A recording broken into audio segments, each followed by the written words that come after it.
Bienvenidos amigos a esta reflexión del día de hoy.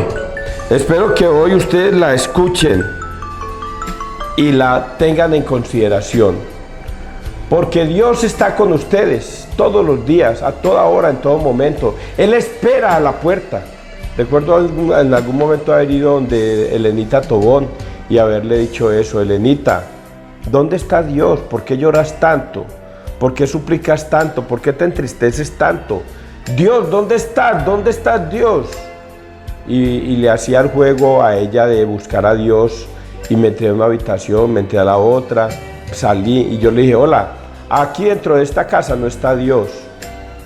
Con razón Elena llora tanto, con razón Elena se siente tan desconsolada, porque no suplica a Dios, no invoca el nombre de Dios, y Dios está allá afuera esperando que la dejen entrar.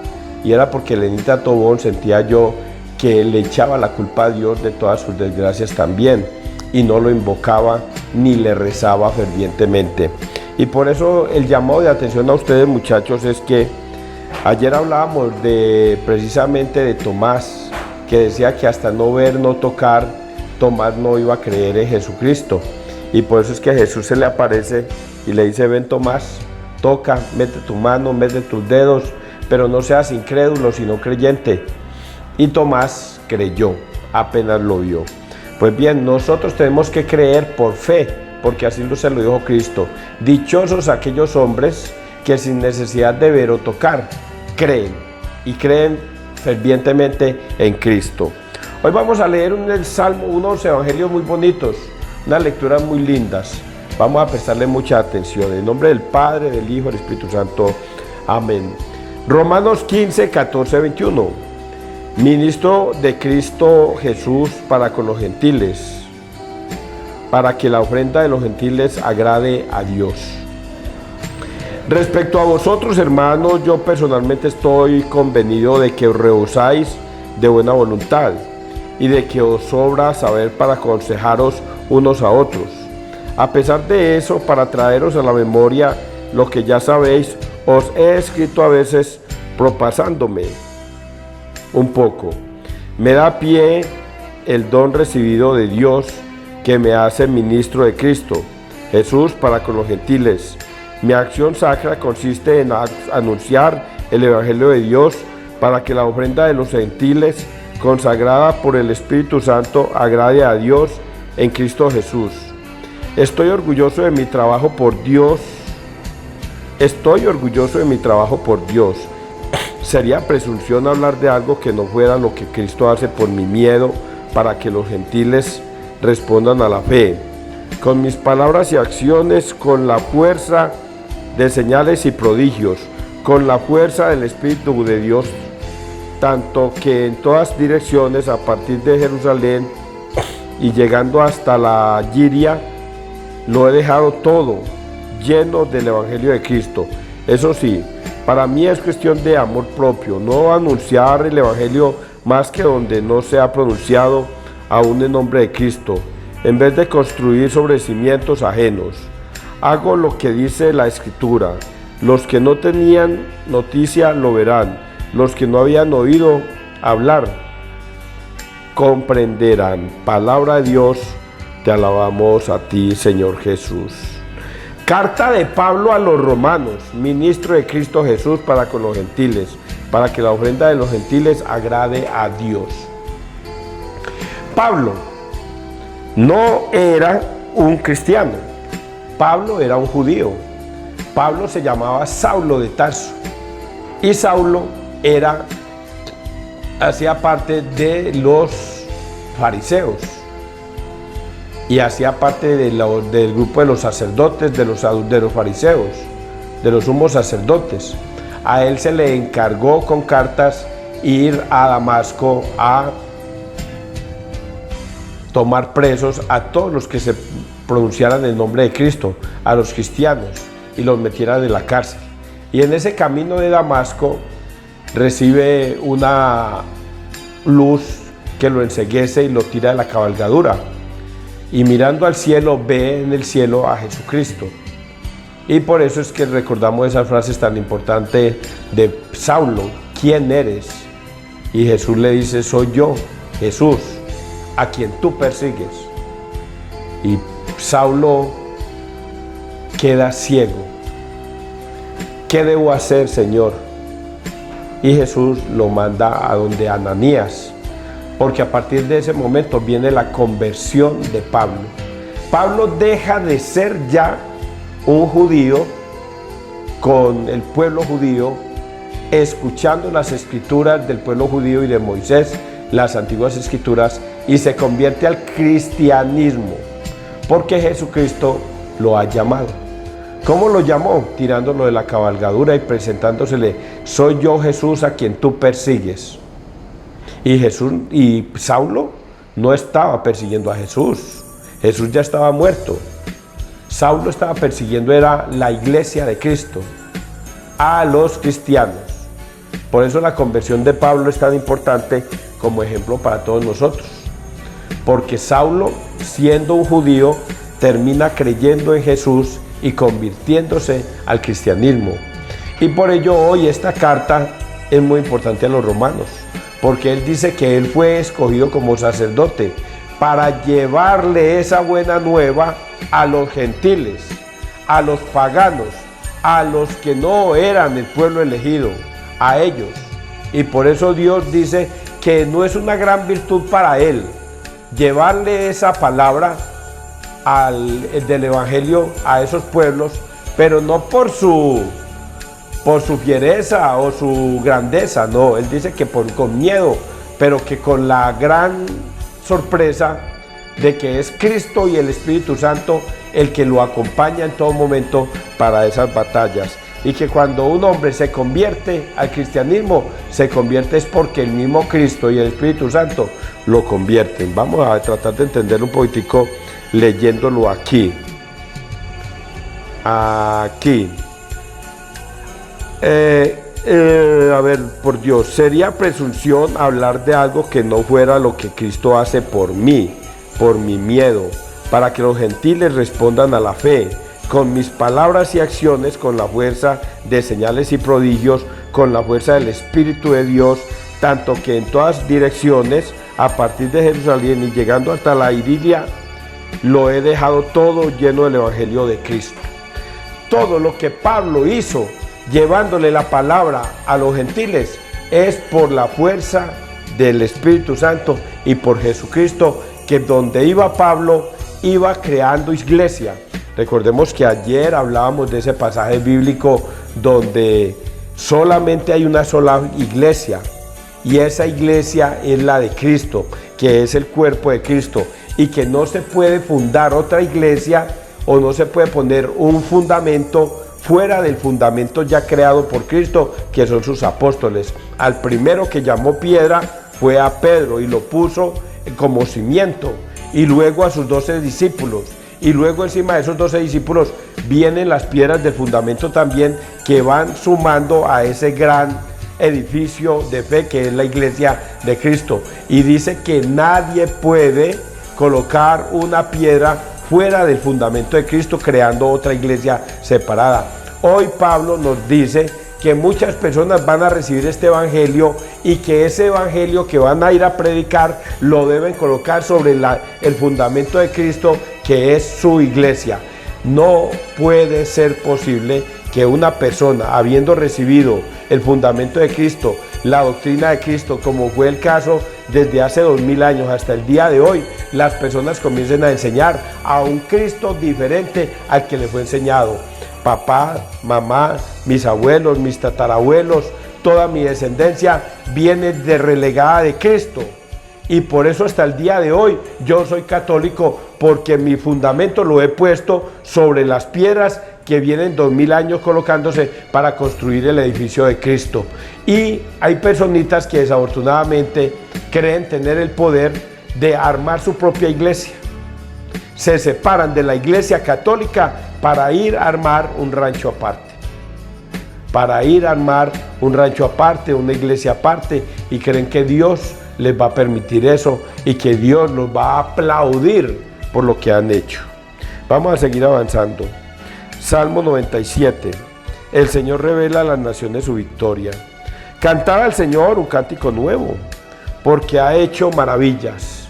Su diestra le ha dado la victoria, su santo brazo. El Señor da a conocer su victoria, revela a las naciones su justicia. Se acordó de su misericordia y su fidelidad en favor de la casa de Israel.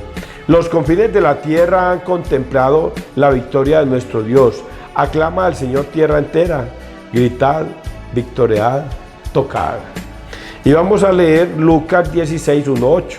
Los hijos de este mundo son más astutos con su gente que con los hijos de la luz. En aquel tiempo dijo Jesús a sus discípulos: un hombre rico tenía un administrador y le llegó la denuncia de que derrochaba sus bienes. Entonces lo llamó y le dijo: ¿qué es eso que me cuentan de ti? Entrégame el balance de tu gestión, porque quedas despedido. El administrador se puso a echar sus cálculos. ¿Qué voy a hacer ahora que mi amo me quita el empleo? Para acabar, no tengo fuerzas. Mendigar me da vergüenza.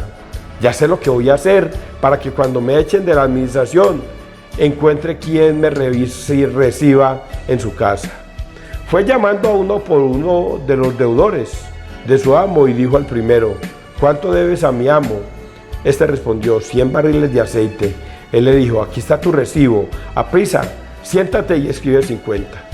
Luego dijo a otro: ¿y tú cuánto debes? Él contestó: 100 fanegas de trigo. Le dijo: aquí está tu recibo, escribió 80. Y el amo felicitó al administrador injusto por la astucia con que había procedido. Ciertamente los hijos de este mundo son más astutos con su gente que los hijos de la luz. Palabra de Dios, gloria a ti, Señor Jesús. Este evangelio tiene varias partes por donde agarrarlo. Yo lo voy a agarrar por un solo lado. Voy a agarrarlo por algo que a mí siempre me ha indignado como ciudadano colombiano. Por ahí lo voy a agarrar. Y creo que a todos los colombianos nos indigna, a la mayoría de los colombianos honestos, correctos, decentes que habemos en este país, nos detestamos eso. Y le pasa a Perú, a Ecuador, a Chile, a Estados Unidos, bueno, Estados Unidos también, a México. El Salvador está saliendo de esa crisis, Argentina. Nos pasa casi a muchos en todo el mundo. Y es la corrupción. La corrupción que se vive en los pueblos. Y esa corrupción está contemplada en este evangelio. Porque el amo o el dueño de la fábrica o de la empresa se da cuenta de que su administrador es un corrupto, es una persona deshonesta, y le llama la atención y le dice: ¿cómo así que tú eres una persona deshonesta? ¿Cómo así que tú eres una persona corrupta? Le llama la atención: pues hazme un favor, liquídame todo porque quedas despedido, vas a ser despedido. Y es allí donde yo quiero centrar mi mensaje bíblico en base a eso. ¿Cómo el hombre es tan astuto para robar en esta tierra? ¿Cómo el hombre es capaz de apropiarse de lo que no le pertenece para conseguir dinero en esta tierra? Un concejal vende su conciencia por un proyecto de acuerdo que va en beneficio del alcalde, pero en contra de la comunidad. ¿Cómo un alcalde es capaz de vender su propia conciencia al diablo por obtener riquezas en este mundo? ¿Cuántas veces no he criticado yo aquí a alcaldes que han hecho mella del erario público para quedarse con dineros ajenos que no les pertenecen? Recuerdo yo, y eso yo no lo sabía, un día cuando yo era director del INDER, hace muchos años, quería yo hacer un encerramiento del polideportivo cuando no existía el Coliseo. Yo qué iba a saber yo de esa sinvergüencería. Cuando el alcalde me dio autorización de que cotizara ese evento, ¿quién podía? Y llamé a una empresa Y esa empresa me dijo: César, nosotros le hacemos la cotización, pero yo necesito que me diga usted cuánto se quiere ganar por ese trabajito. Y yo le dije: ¿cómo así que cuánto me quiero ganar? Yo acaso voy a trabajar, el que va a trabajar es usted. Sí, pero es que se acostumbra que el 10% de lo que vale el trabajo es para el contratista o para el contratante, o sea, para usted. Nosotros le ponemos ese 10% o lo que usted diga a eso de más. Y yo quedé asombrado. Asombrado por mi ingenuidad, por mi inocencia. Yo nunca me imaginé que una persona fuera a hacer corrupción dentro de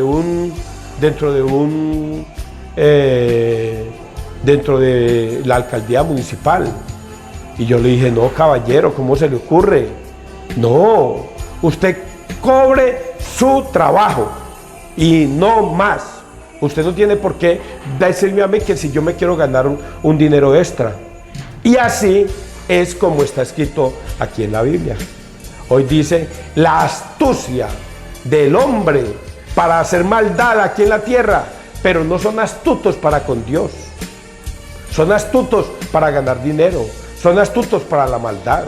Un guerrillero: vamos a secuestrar a tal persona, vamos a pedir 200, 1.000 millones, 2.000 millones. Y eso es astucia para acá, para la tierra, haciendo la maldad. El alcalde que firma un contrato con cualquier empresa por pavimentaciones, por construir un parque, por hacer cualquier obra, y le piden y le dan el 10% de más para que firme ese contrato a favor de determinada empresa. La empresa que se presta con sus bienes para hacer que el alcalde caiga en corrupción, y ellos también caen en su propia corrupción. Y aquí la palabra de Dios dice que el hombre es muy astuto para las cosas del mundo, pero no son astutos para las cosas de Dios. Entonces uno se pregunta: ¿a dónde van a ir a parar esos hombres?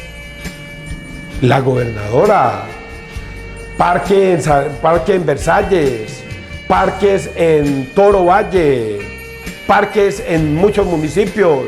¿Cuánto costó esos parques? 2.000, 3.000 millones. Y uno va a cotizarlos con un arquitecto y un ingeniero civil. Y yo creo que no valen ni la mitad de lo que cobran.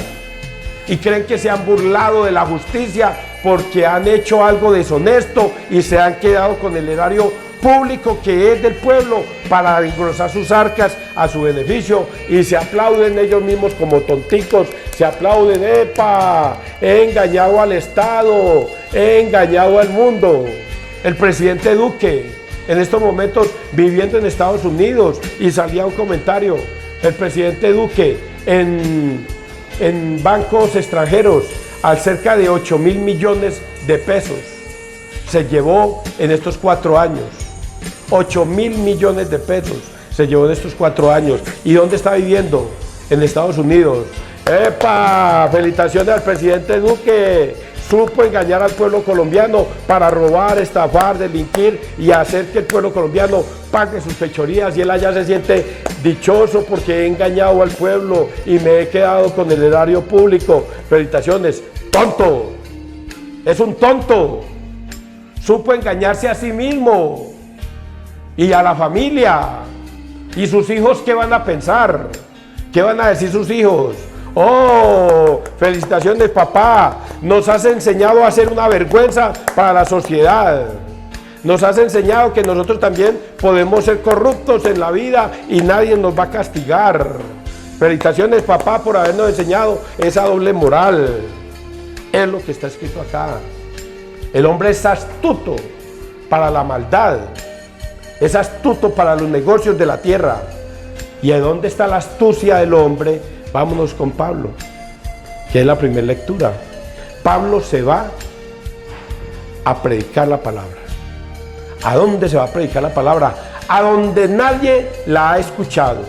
Dice acá: yo no quiero sembrar ni construir sobre lo construido. Yo quiero construir fe nueva. Y se va a pueblos paganos. a pueblos que nunca habían escuchado de Cristo, a pueblos que nunca habían, y comienza a cosechar, cultivar, sembrar y atesorar riquezas, pero para Dios, no para Él. Ese es el mensaje que yo le quiero interpretar en el día de hoy. Ahora me pregunto cuántos políticos me estarán viendo en estos momentos. Venga, los felicito de una vez si siguen con su corrupción. ¡Felicitaciones, tontos! ¡Felicitaciones, corruptos! Porque se van a ganar un gran tesoro aquí en la tierra. Pero vamos a ver qué va a pasar en la eternidad.